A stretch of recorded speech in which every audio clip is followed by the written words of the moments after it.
Hello, welcome or welcome back. I'm Tally, and today we are talking about underrated dark academia books. Now, obviously, referring to something as underrated is very ambiguous. Your mileage may vary depending on what you read, how into the dark academia subgenre you are. But these are ones that I would generally say I don't often see on people's must read dark academia book lists. So these are some that I've read and I recommend. I have hundreds on my want to read. So I'm sure I'll do a follow up to this at some point. Now, I think a great place to start is to question what a dark academia book even is.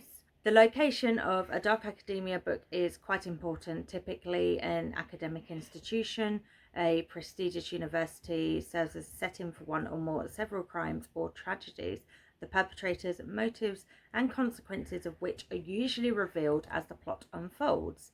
These events will often be a result of the character's studies, academic research, or university rituals. Many dark academia novels thus imply a connection between crime and an individual's misled academic ambition. For me, a dark academia book is very much about the setting and the atmosphere it creates. So, a prestigious university, a boarding school, a research centre, etc. Often they do revolve around a young adult as they're going into a university setting, but I very much believe that a dark academia book can also follow a adult as they are in a academic setting that's not a school, so a library, an institute, something like that. And then once we have this setting, I believe that often they follow a murder or a crime, but I think it doesn't have to be a murder or a crime. I think the whole genre, I think it just needs to be something happens that makes our main character or main bunch of characters spiral in the pursuit of knowledge, whether that's trying to find out the culprit of a murder, etc. So that is what I believe dark academia is. It's quite a new-ish term slash aesthetic, so it is down to the individual. And we also do have to point out that dark academia as a whole is quite British based or American based. It's very white focused in terms of the characters. There's often an element of wealth or like elitism, so it does often discriminate against a big group of people who won't find themselves in these books. And that's where upcoming books or recent books really help this. I'm currently reading Immortal Dark, which is absolutely fabulous. At the point of where I'm up to, I'm about 25% of the way through, and I want to see more of this kind of style. I want to see more representation in my dark academia books, and I'm aware that there are them out there. They're just not as hyped. They don't have as much money in the marketing, so that is down to me to find them. So hopefully when I do a follow-up, there'll be a few more like that on it. But for now, I have 9 books that you may have heard of, you may not have heard of, but hopefully at least one of them will be something new for you to check out. Or perhaps it's a book that you may not have considered dark academia, but I do. So I would love to have the conversation in the comments if you disagree with me. First on my list is The Starless Sea by Erin Morgenstern. So this follows Zachary Ezra, who is a graduate student, and he discovers a mysterious book hidden in a stack of books at I believe it's at his university library. And as he flicks the pages, he gets absolutely entranced with the story. It follows so many different people. It flicks between different time frames, different adventures, different characters. And as he starts to go, he realizes that it also features him. And as he investigates this, he ends up finding a secret masquerade club, and then he gets pulled into this mysterious club and lives the consequences of that. It's very much kind of stories, the essence of storytelling, what it means, how it reflects who we are. And there is a like star-crossed lovers subplot to it as well. So I think it just ticks a lot of the boxes that I love in a dark academia book. Next is one that's slightly different. It's more of a dystopian take on dark academia, and it's Never Let Me Go by Kazu Ishiguro.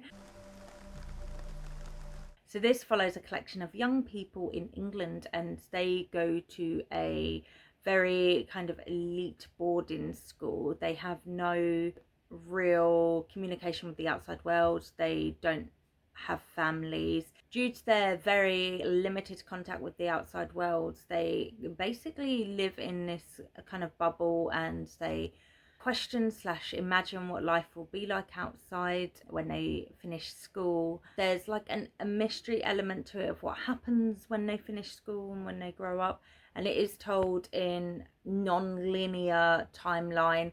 We follow one of the main characters, Kathy. We follow her now as an adult, having left the school, and there's like flashbacks of her in the school with her two best friends, how their relationships evolve, how they are affected by the school, and what they believe will happen to them. I would say this book very much dives into what it is to be human, what it means to be human, and it's a very emotional ride. Next up, I have a YA, and this leans more to the fantasy side of dark academia. So this is a Deadly Education, lesson 1 of the Scholarmance series, and it's by Naomi Novik.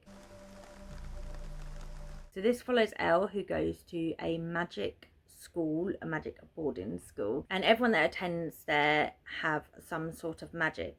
And this is one of those schools that doesn't have breaks for Christmas or Easter or summer, etc. You live there throughout all of your schooling years, and you have very little contact with your family. There are no adults or anything actually at the school. It's a sentient school. It's run by magic, so the students go in, sit down, and their work just appears to them. They are also constantly at risk of being attacked or killed by these like dark magic essences that kind of plague the school. It's got really out of hand, and the students are literally fighting for their lives 24/7. This follows Elle, who is possibly one of the most powerful magic users at the school, but she can't use her magic because it is so powerful. She could quite literally wipe out everyone, so she really struggles with that, and she kind of tries to keep to herself, even though the way to survive at this school is to join an enclave or to have a group of friends so you can all look out for each other. So she's constantly at a disadvantage. As the book goes on, she does find herself in a bit of a group of misfits, and she learns to trust people. She learns what friendship can be, and there's the overarching mystery of what is going on with the school. It's a trilogy, it's completed, well worth picking up. Keeping with the fantastical elements is Jonathan Strange and Mr. Norrell by Susanna Clarke. This is a recent read of mine, and it was so good. I've been putting it off for so long because I was really nervous by the length of it, but it was such a delight to read. I already want to reread it. This follows an alternative universe in London, England, and in England, magicians have recently kind of disappeared. They've gone out of the mainstream, and they've become known as just like charlatans on the street corner doing little tricks and stuff. Mr. Norrell considers himself to be the last magician, and he is very much a magician by reading. He learns it via scholarly routes, as opposed to a practical magician. And then he meets Jonathan Strange. Jonathan Strange is learning to become a magician via more practical routes. I have a mentor-mentee kind of relationship, and then it all falls apart. And there's a theme running through it of the Fae being involved in the pursuits of the humans. And yeah, it was just such a delight. Would be, I mean, Dark Academia as a whole is always a fantastic autumnal read, but this is really good for the autumnal season or fall season. As I said, it's set in Victorian London, so it's set in 1806. There's a whole bunch of footnotes in this book. It's very kind of written academically, and it's set up in like diary entries. And if you get the physical book, or at least this copy, there are some illustrations dotted throughout as well, which really add to the story. So yeah, I would just say, if you're intrigued, pick this up. I've yet to read Piranesi, but that would definitely be higher on my list now that I've read this and love it. So I know it looks like it's a big journey, but it's well worth it. So Catherine House by Elizabeth Thomas is a YA. It's a kind of mystery book. It's quite, I often describe it as plotless but high on vibes. So obviously there is a plot, there is a mystery of what the school is up to, but I would say it's very much about the atmosphere. It's very much about the setting. And if that's something that you enjoy, like me, you're doing yourself a disservice by not reading this. So we follow Inez over her 3 years at this kind of prestigious Ivy League college. It's one of those colleges that is very secretive in its admissions requirements, and once you go in, you stay there for all of your holidays, and you have no contact with the outside world. You can't have music, you can't have books, you can't have anything from the outside world. So you completely immerse yourself in the education experience. And we follow Inez, who has run away from something. It's a secret, and she is luckily given a place at Catherine House. So everyone that attends Catherine House is selected due to their intelligence, and they are expected to pick a project and work on it. And we just kind of follow Inez as she makes it through the 3 years. It's set up in 3 parts, one for each year. We follow her various relationships with the other students. We follow her studies, and we follow her questioning more and more what the kind of elusive studies are. There's like a elusive kind of scientific study that only a few students can work on. So the whole student body is kind of almost like a cult in this. Catherine House as itself is almost a sentient house, although it doesn't lean completely into it like A Deadly Education did. It's quite foreboding. The house is almost a person. And honestly, I read it when it first came out, and I think about this regularly. It was one of the first books I tabbed because I just had so many thoughts. And now that I annotate a lot more, I need to go back through this and truly enjoy it a second time, because I just feel like it will still be a 5-star. I definitely think this will hold up. And if you haven't read it yet, please check it out. I recently talked about Madam by Phoebe Wynne on another video. I believe it was Autumnal Rex. And this follows Rose as she is hired as the new head of English department at this prestigious elite boarding school set in the Scottish wildlands. So Coldenbray Hall has been there for 150 years. It rarely hires people. The staff have been there for as long as time. Rose is actually the first hire in 10 years. It very much focuses on preparing its young girls for the outside world and what is expected of them. They all come from wealthy families and they are set to learn sort of decorum and various things of that nature. Rose finds herself really struggling to teach the girls. They're quite cliquey. She struggles to have a breakthrough with them, especially with the quite restrictive curriculum that she's working with. She soon comes to discover there's a bit of an uncomfortable thing going on with the school, and she finds herself tied in and in a lot deeper than she anticipated. This is such a good book. Really good for the autumnal vibes because it's set on the Scottish cliffs, so the weather is always very rainy. If you haven't picked this up yet, please do yourself a favour. Now to just go for a classic.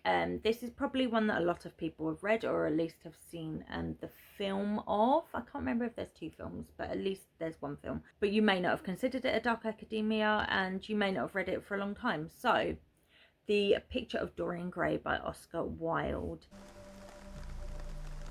This has been a firm favourite since the moment I read it, and this is definitely about losing oneself in the pursuit of knowledge and the pursuit of art and literature.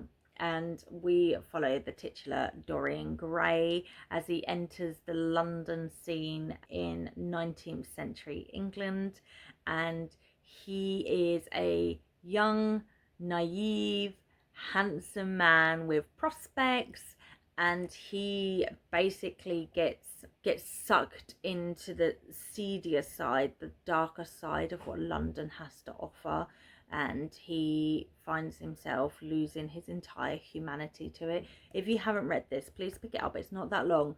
Oscar Wilde is obviously a well-known poet, and this novel reads like poetry. It is one of the most beautiful books you will read. It is, you fly through it. It's such a good flow to it.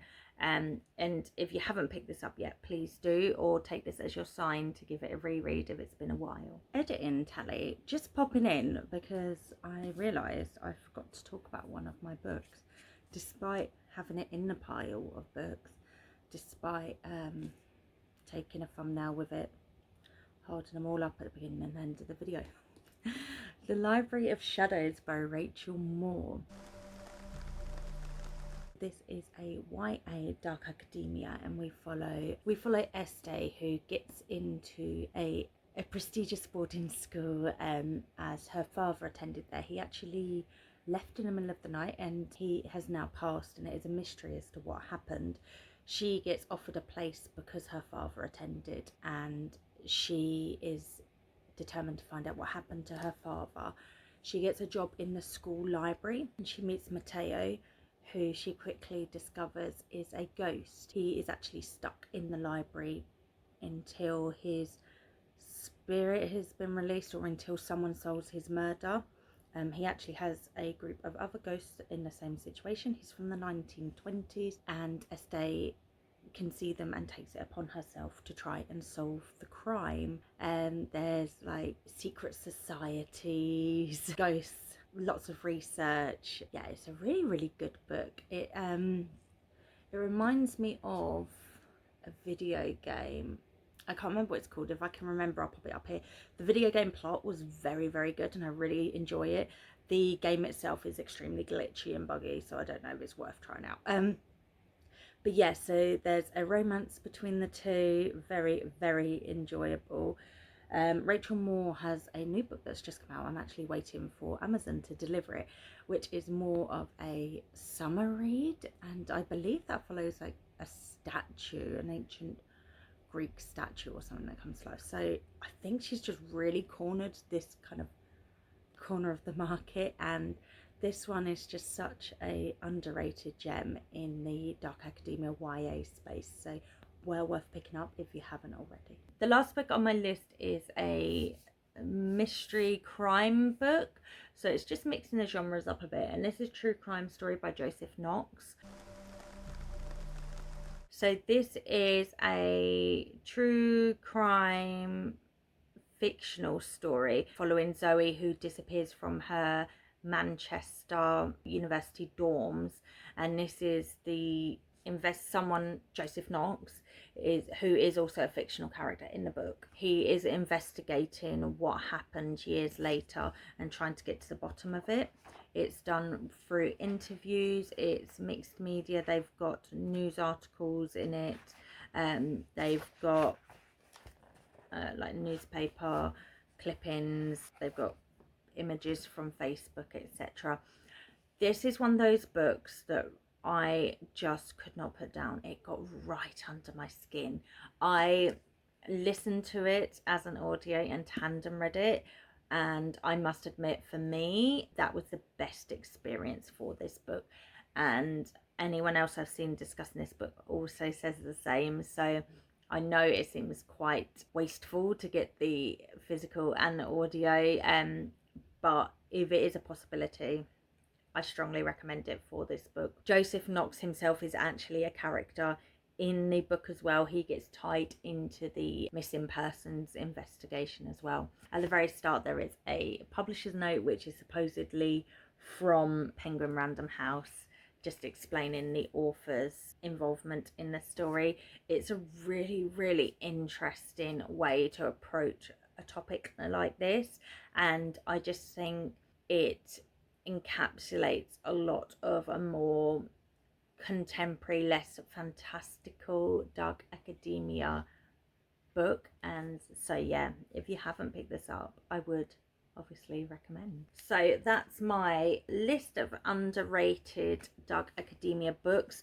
Are there any on that list that you haven't read or hadn't heard of? Please let me know in the comments. I'd love to know if I've actually brought one to your radar or introduced you to a title.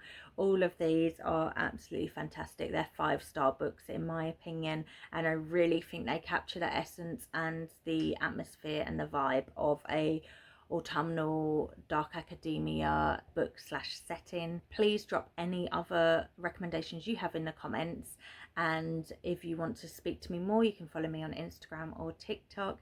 If you don't have anything to say but would just like to let me know you're here, please drop a book or a stack of books emojis in the comment, and I will see you soon. Bye friends.